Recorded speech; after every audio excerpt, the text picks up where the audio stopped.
The wild Mustang reared up on its hind legs, hooves slashing the air just inches from Rebecca Kane's face, but she didn't flinch. She stood her ground in the dusty corral outside Jerome, Arizona, her worn boots planted firm in the red earth, eyes locked on the animal's dark, rolling eyes as foam flecked from its mouth. It was June of 1883, and the summer heat bore down like a hammer on an anvil, but Rebecca had broken 17 horses this month alone at $3 a head, and she needed every cent to keep herself fed and sheltered in the rough mining town that clung to Mingus Mountain like a stubborn growth. The Mustang came down hard, snorting and wheeling away from her, and Rebecca moved with fluid grace, keeping her body angled, her voice low and steady. She had learned this work from her father before consumption took him 2 winters past, leaving her alone at 19 with nothing but the clothes on her back and the knowledge he had passed down. Most folks thought it was unnatural work for a woman, but Rebecca didn't care what most folks thought. The horses didn't care about her gender, only about whether she had patience and skill, and she had both in abundance.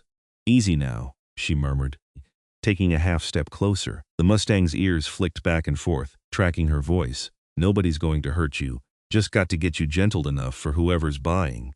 The man who owned the corral, a grizzled rancher named Hutchins, paid her $3 for each horse she broke well enough to ride.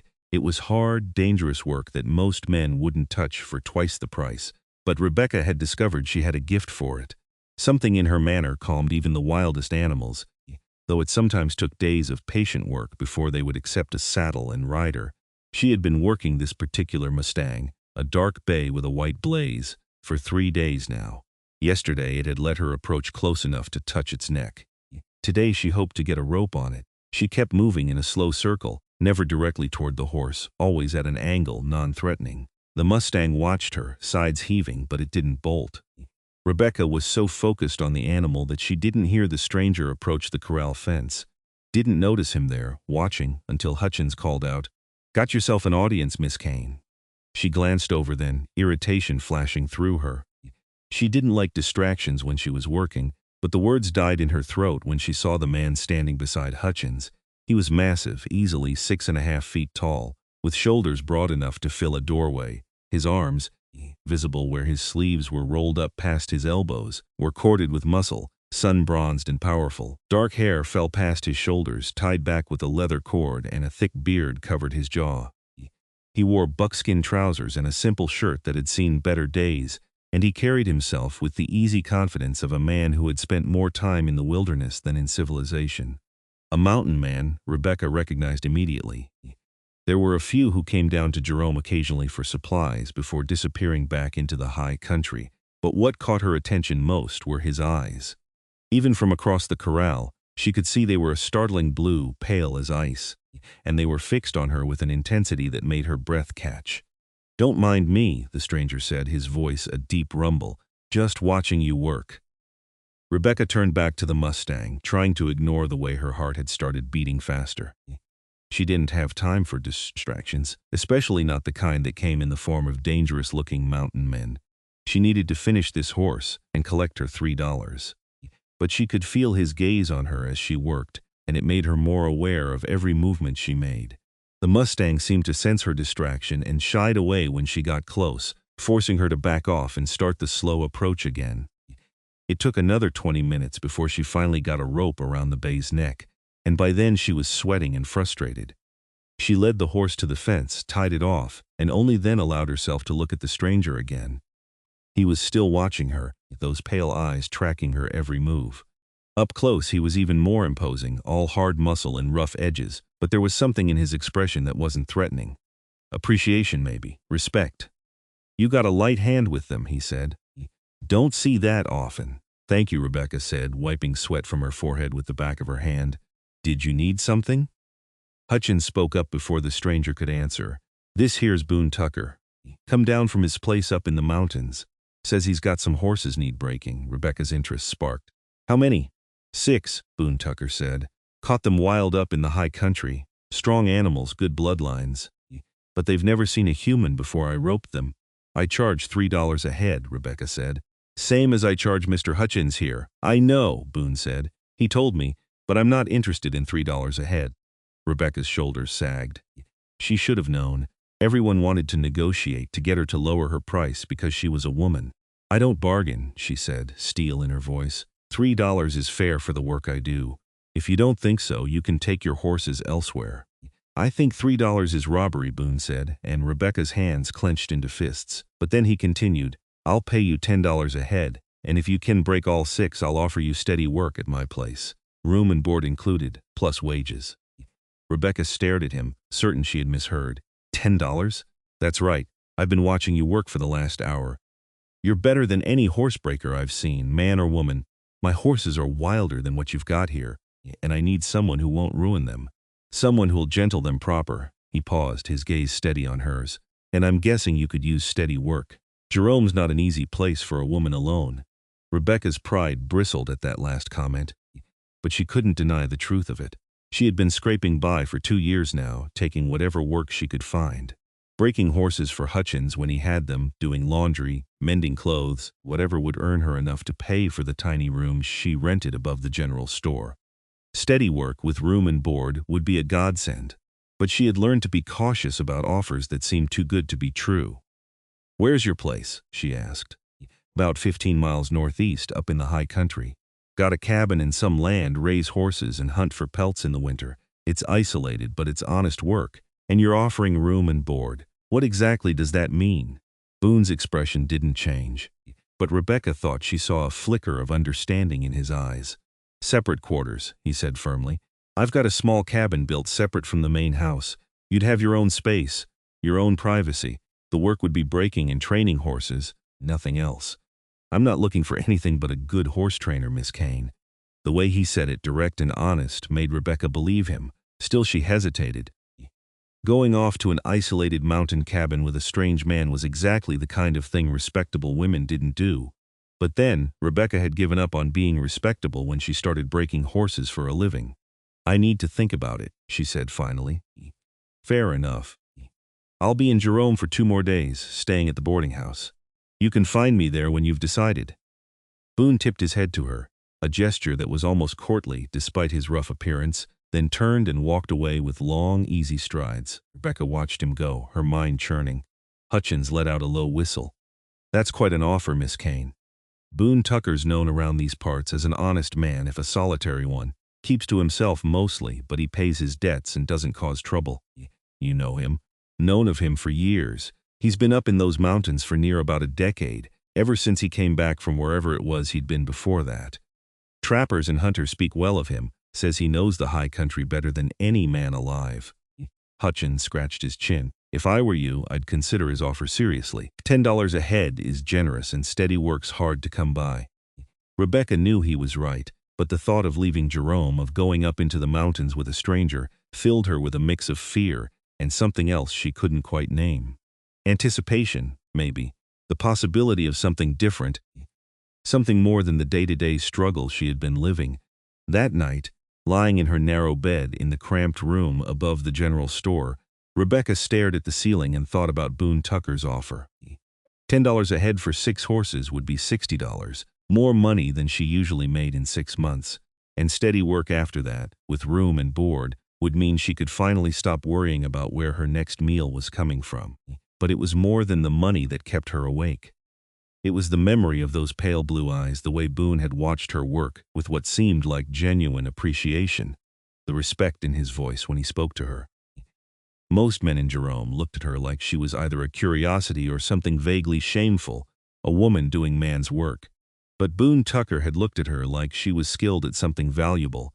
By morning, Rebecca had made her decision. She found him at the boarding house just after sunrise, sitting on the front porch with a cup of coffee. He looked up as she approached, and she could swear she saw relief flash across his face.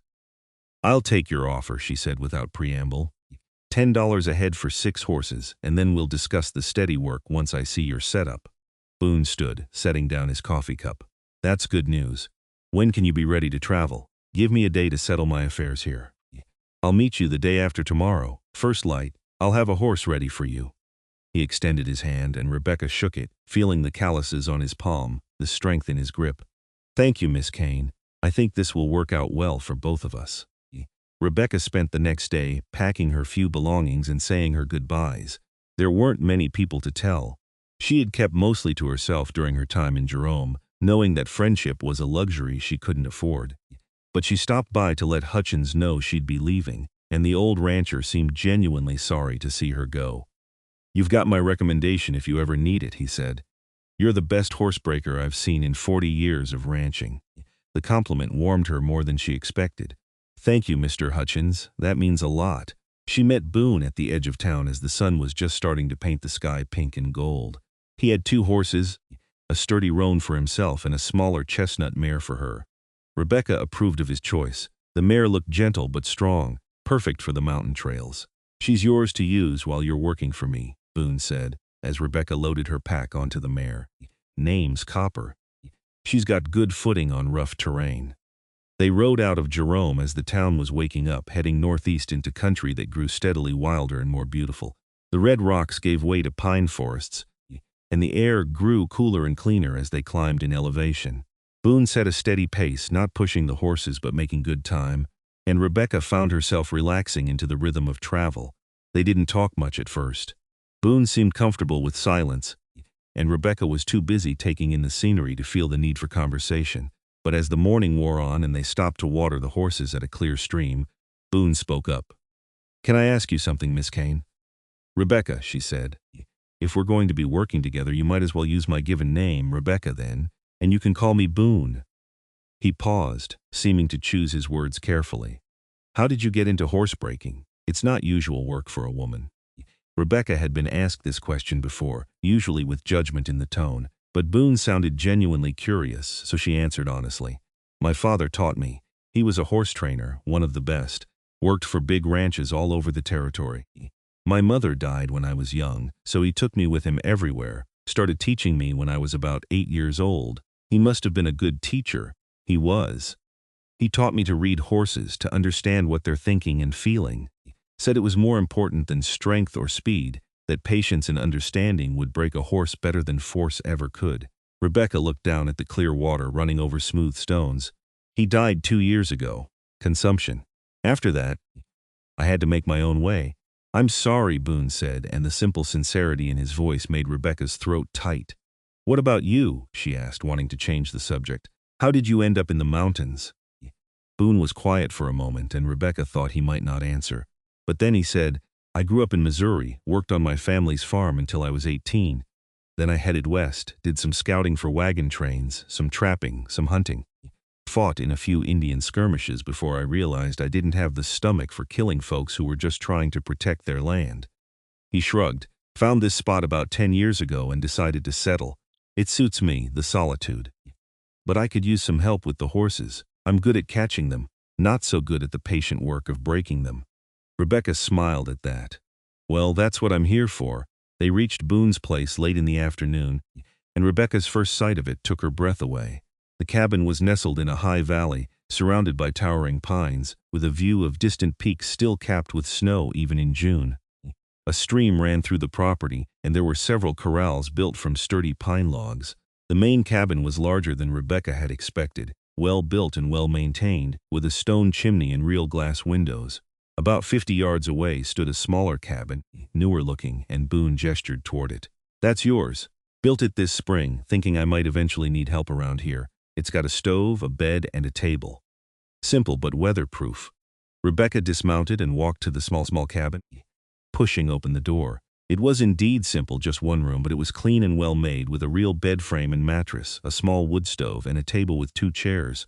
Compared to her cramped room in Jerome, it felt like a palace. "It's perfect," she said, and meant it. Boone looked pleased. "Get yourself settled, then come up to the main house for supper. We'll start work on the horses tomorrow." That first evening set a pattern that would hold for the next several weeks. Rebecca ate with Boone in his cabin, surprised to find he was a decent cook, and they talked about horses and the work ahead. Then she retired to her own cabin, where she lay in bed listening to the sounds of the mountain night, the wind in the pines, and the distant call of coyotes, feeling more at peace than she had in years. The next morning, Boone showed her the 6 wild Mustangs he had penned in the largest corral. They were magnificent animals, all of them strong and healthy, with the wild look in their eyes that spoke of having never been handled. Rebecca could see immediately why Boone had offered her $10 a head. These weren't the half-starved strays that Hutchins usually brought her. These were prime animals that would fetch good prices once they were broken.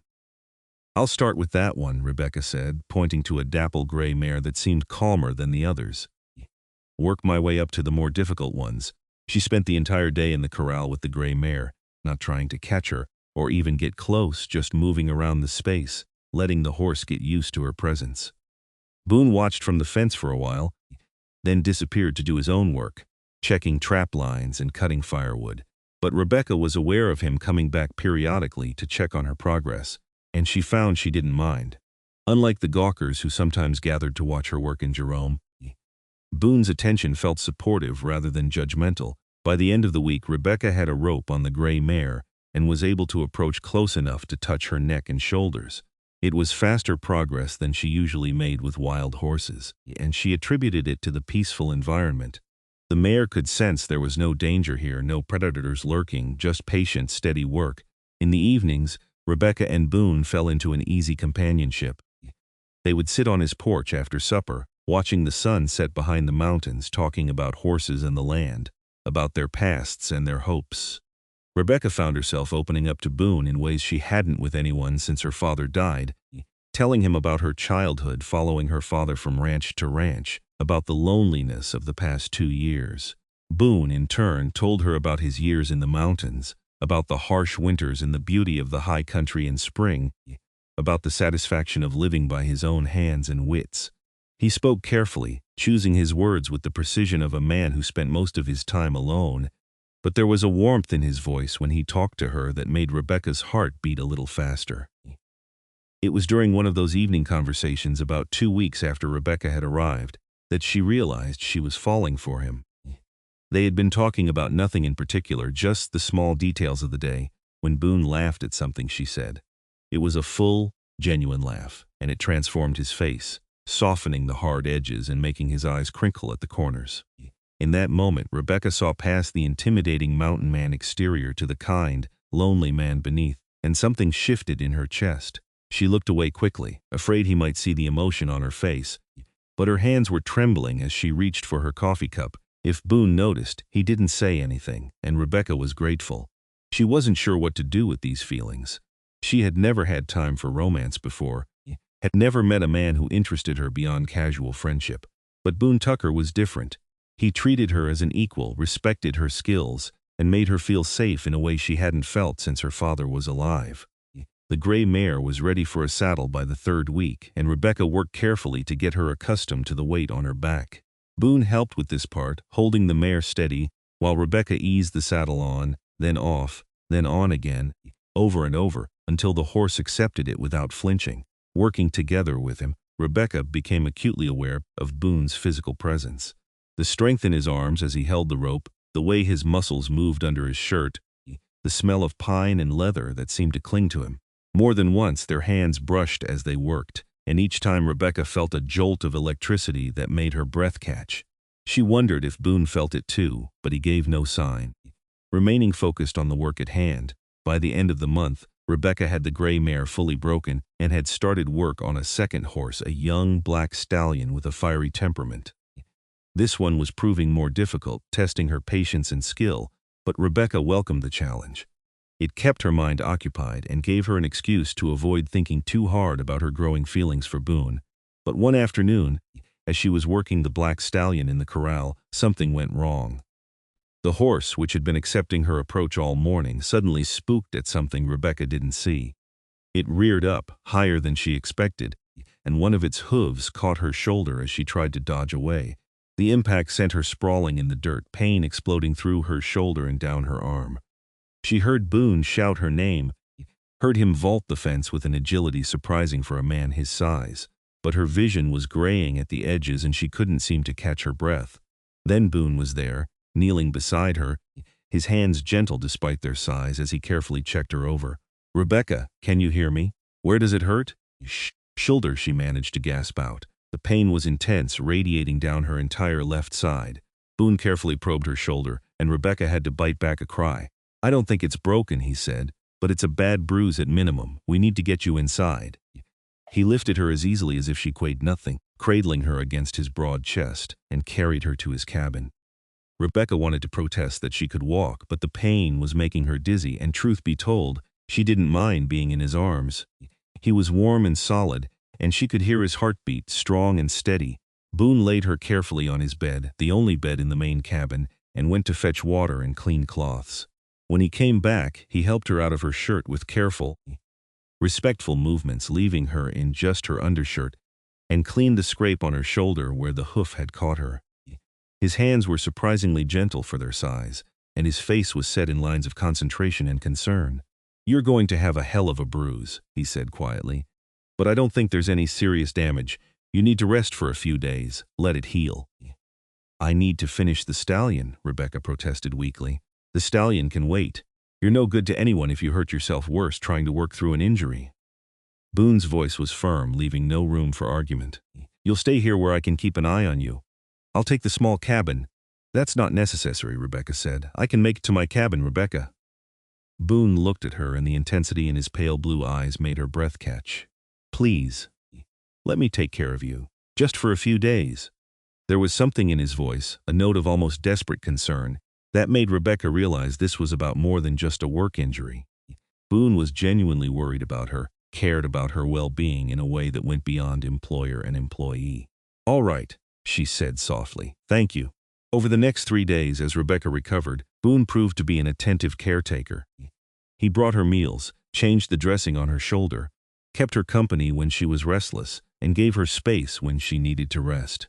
He was patient and kind, and Rebecca found herself watching him when he moved around the cabin, admiring the easy way he navigated the space, the care he took with everything he did. On the third night, as Rebecca was sitting up in bed feeling considerably better, Boone brought her dinner and sat down in the chair beside the bed. They ate in comfortable silence for a while. Then Boone set down his plate and looked at her. "Can I ask you something?" he said. "Of course. Why did you say yes to coming up here?" "I've been wondering. It was a risk, coming to an isolated place with a stranger. You didn't know me from Adam, so why did you trust me?" Rebecca considered the question carefully. "I think because of the way you looked at me when you watched me work. You saw me, not just a woman doing something unusual, but someone skilled at something valuable. And you offered me respect and fair pay, which is more than most people do." She paused. "But mostly, I think I was ready for a change. Jerome was slowly wearing me down, and your offer felt like a chance at something better." Boone nodded slowly. "I'm glad you came. These past weeks, having you here, it's been good. Better than I expected." "For me too," Rebecca said softly. There was a moment of silence charged with something Rebecca couldn't quite name, and then Boone reached out and gently took her hand. His palm was warm and rough against hers, and the simple touch sent shivers up her arm. "Rebecca, I need to be honest with you about something," he said, his voice low and serious. "When I came down to Jerome looking for a horsebreaker, I wasn't expecting to find anyone like you. I thought I'd hire someone, they'd do the work, and that would be that. But these past weeks, getting to know you, working alongside you, I've realized that I don't want this to be just a business arrangement." Rebecca's heart was pounding so hard she was sure he could hear it. "What do you mean?" "I mean that I've come to care for you. More than I should, probably, given that you work for me. But I can't help it. You're brave and skilled and kind, and every evening we spend talking on the porch, I find myself wanting more time with you, more of everything." He paused, his thumb moving gently over her knuckles. "If I'm reading this wrong, if you don't feel the same way, tell me now and we'll forget I said anything. But if there's any chance that you might feel something for me too, I'd like to know." Rebecca's throat was tight with emotion. For a moment she couldn't speak, could only stare at their joined hands and try to process what he was saying. Then she looked up at him, meeting those pale blue eyes, and saw the vulnerability there, the hope and fear mixed together. "I do feel the same way," she said, her voice barely above a whisper. "I've been trying not to, telling myself it was foolish, but I can't help it either. You make me feel safe and valued in a way I've never felt before. When I'm with you, I feel like I've finally found where I'm supposed to be." The smile that spread across Boone's face was like sunrise breaking over the mountains, bright and transformative. He lifted her hand to his lips and pressed a gentle kiss to her knuckles, and the tenderness of the gesture made Rebecca's eyes sting with tears. "Then we'll figure this out together," he said. "Take it slow, see where it leads." But I want you to know, Rebecca Kane, that you're welcome here for as long as you want to stay, whether you're breaking horses or not." That night, Rebecca slept more peacefully than she had in years, her injured shoulder barely bothering her, her heart full of a hope she had thought lost. By the end of the week, she was well enough to return to work, though Boone insisted she take it easy. She finished breaking the black stallion over the next 2 weeks, and it proved to be one of her most satisfying accomplishments. The horse had been truly wild, but with patience and skill, she gentled it into an animal that would serve its eventual owner well. As summer deepened into July, Rebecca worked her way through the remaining horses. Each one presented its own challenges, but she met them all with the patience her father had taught her, and one by one, the wild Mustangs became gentle enough for saddle and rider. In the evenings, she and Boone continued their porch conversations, but now there was an added dimension to their relationship. Boone would reach for her hand as they talked, or Rebecca would lean against his shoulder, and the simple physical closeness felt right in a way that surprised her. She had never been one for romance, had always been too focused on survival to think about love, but with Boone it felt natural, inevitable. One evening in mid-July, after a particularly successful day of training, Boone took Rebecca on a walk through the forest. They climbed higher up the mountain, following a trail only Boone knew, until they reached a clearing that offered a breathtaking view of the valley below and the peaks beyond. The sun was setting, painting the sky in shades of orange and pink and purple, and Rebecca stood there taking it all in, feeling more alive than she had in years. "This is my favorite place," Boone said, standing beside her. "I come up here when I need to think, or when I just need to remember why I love this land so much." "It's beautiful," Rebecca breathed. "Thank you for sharing it with me." Boone turned to face her, and there was something in his expression that made Rebecca's breath catch. "I want to share everything with you," he said. "This place, my life, my future. I know we haven't known each other long, but I've never been more certain of anything in my life. I love you, Rebecca. I think I started falling for you the moment I saw you standing your ground against that wild Mustang in Jerome." Rebecca felt tears spring to her eyes, but they were happy tears. Tears of joy and relief and overwhelming emotion. "I love you too," she said. "I didn't think I'd ever find someone who understood me, who saw me for who I really am and valued that, but you do. You make me feel whole." Boone cupped her face in his large, calloused hands, his touch infinitely gentle, and leaned down to kiss her. It was a soft kiss, tender and sweet, full of promise and hope, and Rebecca melted into it, her arms coming up to wrap around his neck. When they finally pulled apart, both breathless, Boone rested his forehead against hers. "Marry me," he said. "Stay here with me. Be my wife, build a life with me in these mountains. I know it's not an easy life, but I swear I'll do everything in my power to make you happy." Rebecca didn't hesitate. "Yes," she said. "Yes, I'll marry you." They were married in August in Jerome, in a simple ceremony at the small church with Hutchins and a few other acquaintances as witnesses. Rebecca wore a dress she had sewn herself from fabric Boone had bought her in town, a simple blue cotton that matched her eyes, and Boone wore his best clothes, his long hair neatly tied back, looking both nervous and proud. The preacher pronounced them man and wife, and when Boone kissed her, Rebecca felt like her heart might burst with happiness. They spent one night at the boarding house in Jerome, their wedding night, and Rebecca discovered that the tenderness Boone showed in everything he did extended to the marriage bed. He was patient and gentle, mindful of her inexperience, and made sure her first time was as comfortable and pleasurable as possible. Being in his arms, skin to skin, feeling the strength of his body against hers, Rebecca felt safe and cherished and desired all at once. The next morning, they rode back to the mountain cabin, and Rebecca realized with a sense of profound contentment that she was going home. Not to the small cabin Boone had built for her, but to the main cabin, to their cabin, where she would share his bed and his life. Over the next year, Rebecca and Boone built a life together that exceeded her wildest dreams. She continued to break horses, but now she did it as Boone's partner rather than his employee.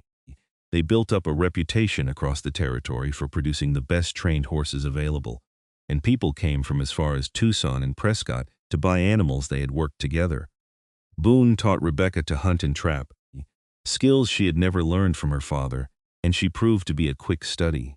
In turn, she taught him some of the finer points of horse training, the subtle techniques her father had passed down to her, and together they developed methods that produced even better results than either of them had achieved alone. But it wasn't all work. They took time to enjoy the beauty of their mountain home, going on long rides through the high country, swimming in the cold streams on hot summer days, sitting on the porch in the evenings watching the stars come out. Boone showed Rebecca places in the mountains she had never imagined existed, hidden valleys and crystal-clear lakes and meadows full of wildflowers.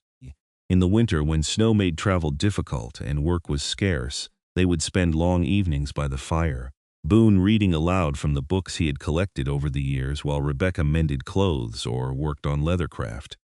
They talked for hours about everything and nothing, and the intimacy of those conversations was as precious to Rebecca as any physical touch. By the following spring, Rebecca realized she was pregnant. She broke the news to Boone one evening in April, nervous about how he would react, but his joy was immediate and unrestrained. He swept her up in his arms, careful despite his excitement, and spun her around, laughing like a child. "We're going to have a baby," he kept saying, wonder in his voice. "A family. Our own family." The pregnancy was difficult at times, especially in the summer heat, but Boone was attentive to Rebecca's every need. He took over more of the physical work, insisted she rest when she was tired, made sure she ate well. Rebecca found herself falling in love with him all over again, seeing the care and tenderness he showed not just to her, but to their unborn child. Their son was born in November of 1884, delivered with the help of a midwife Boone had brought up from Jerome. It was a long, difficult labor, but when Rebecca finally held her baby boy in her arms, all the pain was forgotten. He was perfect, with a shock of dark hair and his father's blue eyes, strong and healthy and loudly protesting his entrance into the world. They named him Robert after Rebecca's father, and Boone cried when she told him the reason for the name. "He would have been proud to see you now," he said, touching the baby's tiny hand with one massive finger, "to see the life you've built, the family you've made." Watching Boone with their son over the following months, Rebecca was constantly amazed by the gentleness such a big, strong man could show. Boone would hold Robert for hours, talking to him in a low, soothing voice, or sing him old ballads he remembered from his childhood. He was a devoted father, changing diapers and walking the floor with a colicky baby in the middle of the night without complaint. As Robert grew from infant to toddler, the cabin rang with the sounds of his laughter and his first words. Boone built him toys from wood, carved horses and bears with remarkable detail, and Rebecca sewed him clothes from soft cloth. They taught him to be gentle with the animals, to respect the land and the creatures that lived on it, and Robert soaked up their lessons like a sponge. When Robert was 2, Rebecca became pregnant again, and this time it was an easier pregnancy. She gave birth to a daughter in the summer of 1887, a beautiful little girl they named Rose, who had Rebecca's dark hair and Boone's strong features. Boone was just as devoted to his daughter as he had been to his son, cradling her tiny body against his broad chest and singing her the same lullabies. The cabin that had once seemed spacious for 2 now felt full and alive with the sounds of family. Rebecca sometimes looked around at her life, at her strong, loving husband and her healthy, happy children, at the beautiful mountain home they had built together, and could hardly believe this was really her life. One evening when Rose was about 6 months old, Rebecca and Boone sat on the porch as they had done so many times before, watching Robert play in the yard while Rose slept in Boone's arms. The sun was setting behind the mountains, painting the sky in brilliant colors, and a cool breeze brought the scent of pine. "Do you ever miss Jerome?" Boone asked. "The town having people around?" Rebecca considered the question, then shook her head. "No, I was never really part of Jerome, just someone surviving there. This is where I belong. With you, with our children in these mountains. This is home." Boone reached over and took her hand, squeezing it gently. "I think about that day I saw you in the corral, facing down that wild horse. I almost didn't approach you. Thought you'd laugh at the idea of coming up here with a stranger. But something made me take the chance." "I'm glad you did," Rebecca said softly. "I was so alone before I met you. I didn't realize how alone until I wasn't anymore. You'll never be alone again," Boone promised. "We're in this together for the rest of our lives." As the years passed, that promise held true. Rebecca and Boone raised their children in the mountain cabin, teaching them everything they knew about horses and the land. Robert grew into a strong, capable young man who inherited his father's size and his mother's gift with horses. Rose proved to be equally skilled, with a fearless spirit that reminded Boone of how Rebecca had looked standing up to wild Mustangs. They had 2 more children over the years, another boy and another girl, and the cabin had to be expanded to accommodate their growing family. Boone built additional rooms with the same care he brought to everything, and Rebecca filled them with love and laughter. Their horse training business thrived, with people coming from all over the territory to buy their animals. They had enough money to be comfortable, though they never pursued wealth for its own sake. What mattered to them was family and the life they had built together. On their 20th wedding anniversary, Boone took Rebecca back to the clearing where he had proposed. Their children were old enough now to be left on their own for an evening, and the two of them climbed the familiar trail hand in hand, just as they had done so many times before. The view was just as beautiful as Rebecca remembered, the valley spread out below them, the mountains rising in the distance. But she barely noticed it, her attention fixed on Boone, on the man who had given her everything she had never known she wanted. 20 years, Boone said, his arm around her shoulders. Sometimes it feels like yesterday that I first saw you in that corral. Other times it feels like I've known you my whole life. We've built something good here, Rebecca said. A family, a home, a life. I couldn't have imagined any of this when I was struggling to survive in Jerome, breaking horses for $3 a head. Best $10 I ever spent, Boone said with a smile. Offering you that job, bringing you up here, changed my whole life. Changed mine too. Rebecca leaned into him, feeling the solid strength of his body, the steady beat of his heart. I love you, Boone Tucker, more than I did 20 years ago, which I wouldn't have thought possible. I love you too, Rebecca. Always have, always will. They stood there as the sun set, two people who had found each other against all odds, who had built a life and a family in the wilderness, who had proven that love could grow even in the hardest soil if tended with care and patience. As they walked back down the trail toward home, toward the cabin where their children waited, and the life they had made together continued to unfold, Rebecca thought about the woman she had been 20 years ago. That angry, lonely, frightened girl breaking horses in Jerome would never have believed this future was possible. But it was real as the hand holding hers, as real as the love in her heart. The years continued to pass, bringing changes as they always do. Robert eventually married a girl from Jerome and brought her to the mountain, building his own cabin nearby. Rose found a young man who could match her spirit, a rancher's son from Prescott, and married him in a ceremony that filled the mountain cabin with friends and family. Boone and Rebecca became grandparents, then grandparents again, and their family grew to fill the valley. The horse training business was passed down to Robert, who proved to have inherited his parents' gifts, and Rebecca was able to step back from the daily work, though she never lost her love for the animals. In their later years, Boone and Rebecca would sit on the porch in the evenings, watching their grandchildren play, and marvel at the life they had built. Boone's hair had gone silver, and his body wasn't quite as strong as it had been, but he was still the same gentle, loving man Rebecca had fallen in love with.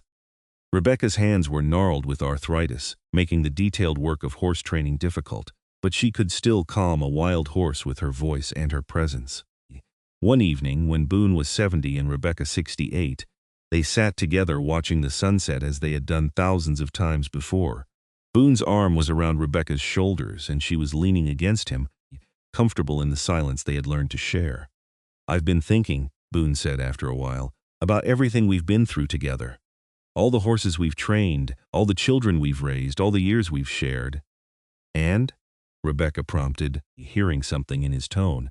And I realized that every good thing in my life started the day I walked up to that corral in Jerome and saw you facing down that wild Mustang. You were so brave, so determined, and I knew right then that I wanted you in my life. Best decision I ever made, asking you to come up here. Rebecca felt tears prick her eyes, but they were happy tears. It was the best decision I ever made too, saying yes. You gave me a home, Boone. Not just a place to live, but a real home, with love and family and purpose. You gave me everything. We gave it to each other, Boone said, pressing a kiss to her hair. That's how it works when it's right. As the stars began to appear in the darkening sky, Rebecca thought about the long journey that had brought her here, from the desperate young woman breaking horses for pennies to the matriarch of a thriving mountain family. It hadn't always been easy, but it had been good, so very good, and she wouldn't change a single moment of it. Boone and Rebecca lived many more years in their mountain home, surrounded by children and grandchildren, and eventually great-grandchildren. Their love story became something of a legend in the territory, the tale of the wild horsebreaker and the mountain man who found each other and built an empire of love and family in the wilderness. When Boone finally passed away at the age of 78, Rebecca mourned him deeply, but she also celebrated the incredible life they had shared. She lived another 5 years, spending her days surrounded by family, sharing stories of the past and wisdom gained from a life well lived. On a warm summer evening in 1910, Rebecca Kane Tucker passed away peacefully in her sleep, in the cabin she and Boone had shared for so many years. She was buried beside her husband on the mountain they had both loved, with a view of the valley and the peaks beyond. Their children and grandchildren continued to live on the mountain, raising horses and families, and the legacy of Rebecca and Boone Tucker lived on through them. The story of how they met, of the wild horsebreaker who accepted a mountain man's offer and found love in the process, was passed down through generations, a reminder that sometimes the best things in life come from taking chances on the unknown. The old corral where Rebecca had trained so many horses still stood for decades after her death, a testament to the work she had done and the life she had built. And on quiet evenings, when the wind blew through the pines just right, people swore they could hear echoes of laughter and the gentle words of a woman soothing a wild horse, sounds of a love and a life that had left an indelible mark on the mountain. Robert Tucker, who had inherited his parents' gift with horses and their commitment to family, often told his own children and grandchildren about their grandmother Rebecca. He would describe how she had been fearless in the face of wild horses, gentle in her training methods, and full of love for the family she and Boone had created. "Your grandmother used to say that breaking horses taught her about patience," Robert would tell them. "That you couldn't force an animal to trust you, you had to earn it." She said the same was true of love, of family, of building a life with someone. It took patience and care and daily effort, but the rewards were worth every bit of work. Rose, who had inherited her mother's fierce spirit, passed down different lessons to her children. She talked about how Rebecca had defied expectations, doing work that women weren't supposed to do, and had made a success of herself through skill and determination. "Never let anyone tell you what you can't do," Rose would say. "Your grandmother proved that with enough courage and skill, you can accomplish anything." The horse training business that Rebecca and Boone had started continued to thrive through the generations. The Tucker horses became known throughout Arizona and beyond as the best trained animals available, gentle but strong, responsive but not broken in spirit. It was the legacy of Rebecca's methods, the patient, understanding approach she had learned from her father, and perfected through years of practice. The mountain valley where the Tucker family had made their home also flourished. What had started as one cabin grew into a small community of family members, each with their own homes but all working together on the land. They raised horses, hunted, trapped, and lived in harmony with the wilderness that surrounded them, just as Boone and Rebecca had done. Every year on what would have been Rebecca and Boone's wedding anniversary, the family would gather at the original cabin for a celebration. They would share a meal, tell stories of the family's history, and toast to the memory of the couple who had started it all. It became a tradition that held the family together across the years, a reminder of where they had come from and the love that had built their legacy. The youngest members of the family, those who had never known Rebecca and Boone personally, grew up hearing stories about them, about how Rebecca had been tough enough to break wild horses but gentle enough to soothe a crying baby, about how Boone had been strong enough to survive alone in the mountains but tender enough to cry at his children's births, about how they had loved each other with a devotion that never wavered through all the years and challenges they faced. These stories shaped the family's values, teaching each new generation about love, commitment, hard work, and the importance of family.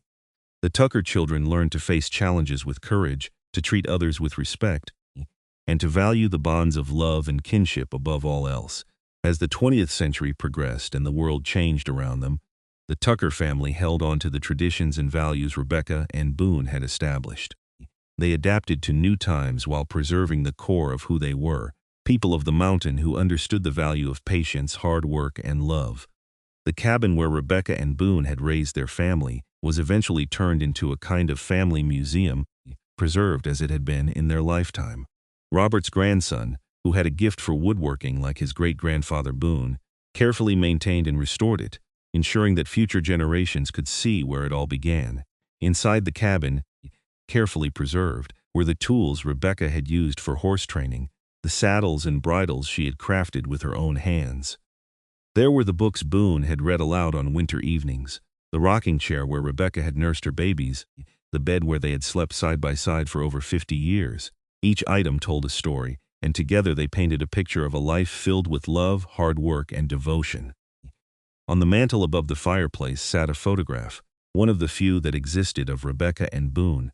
It had been taken when they were in their 50s, and it captured them standing together in front of the cabin, Boone's arm around Rebecca's shoulders, both of them smiling at the camera.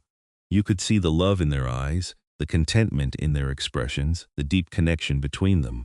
Visitors to the cabin, both family members and occasionally outsiders who had heard the story, would stand before that photograph and feel the power of what Rebecca and Boone had built.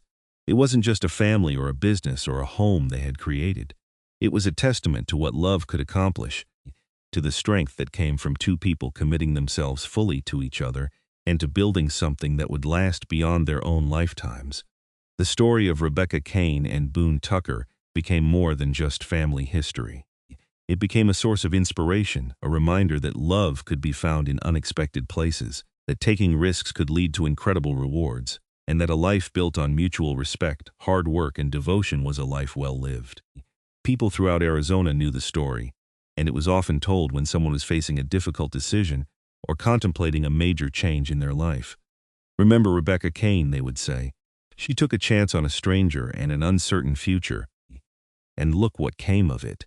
The story gave people courage to follow their hearts, to take chances on love, to believe that good things could come from stepping into the unknown. As the years turned into decades and the 20th century gave way to the 21st, the Tucker family continued to thrive in their mountain home. The world around them changed dramatically, with technology and progress transforming society in ways Rebecca and Boone could never have imagined. But the core values they had established remained constant. The family still raised horses, though now they also used modern technology to reach buyers across the country and even internationally. The Tucker name became synonymous with quality and ethical horse training, and people from around the world sought out their animals. But despite the modern trappings, the methods used were still based on Rebecca's patient, understanding approach, the techniques she had learned from her father and perfected over a lifetime of work. Family members still gathered for the anniversary celebration every year, now with dozens of people filling the valley with their presence. The great-great-great-grandchildren of Rebecca and Boone would listen to the stories, seeing in their mind's eye the young woman who had stood fearless before wild horses and the mountain man who had recognized her worth. The clearing where Boone had proposed to Rebecca became a sacred place for the family, a spot where many subsequent proposals took place. It became tradition for Tucker men to take the women they loved to that clearing, to stand where their ancestors had stood, and to offer their hearts with the same sincerity and devotion that Boone had shown. And each time a new couple stood in that clearing, looking out over the valley and the mountains beyond, they were reminded of the legacy they were inheriting. Not just land or a business or a name, but a tradition of love, of commitment, of building something meaningful together. They were reminded that what Rebecca and Boone had started with a simple offer of work and a chance taken on faith had grown into something far greater than either of them could have imagined. The mountain valley that had once held just Boone alone, and then Boone and Rebecca now teamed with life and family. But the spirit of those two people, their love and their values, permeated every aspect of life there. In the way family members treated each other with respect and kindness, in the patience shown to the horses being trained, in the care taken to preserve the land and its beauty for future generations. In all of these things, Rebecca and Boone lived on their love story, which had begun with a wild Mustang rearing in a dusty corral and a mountain man offering $10 and a steady roof, had become eternal. It was etched into the very mountains themselves, written in the lives of their descendants, preserved in the traditions they had established. And it served as a constant reminder that true love, built on respect, patience, and devotion, could create a legacy that would endure long after the lovers themselves had passed from the earth. In the end, Rebecca Kane Tucker and Boone Tucker had achieved something that many people only dream of. They had found true love, built a family, created a thriving business, and established a legacy that would outlive them by generations. They had lived fully and loved deeply, and their life together stood as proof that sometimes taking a chance on the unknown could lead to the greatest rewards of all, Their story began with horses and ended with horses, with family and love woven through every moment in between. It was a story of courage and patience, of hard work and tender devotion, of two people who had found each other against all odds and had built something beautiful together. And it was a story that would continue to be told for as long as the Tucker family endured, a testament to the enduring power of love and the incredible things that can happen when two hearts come together with hope and faith in the future.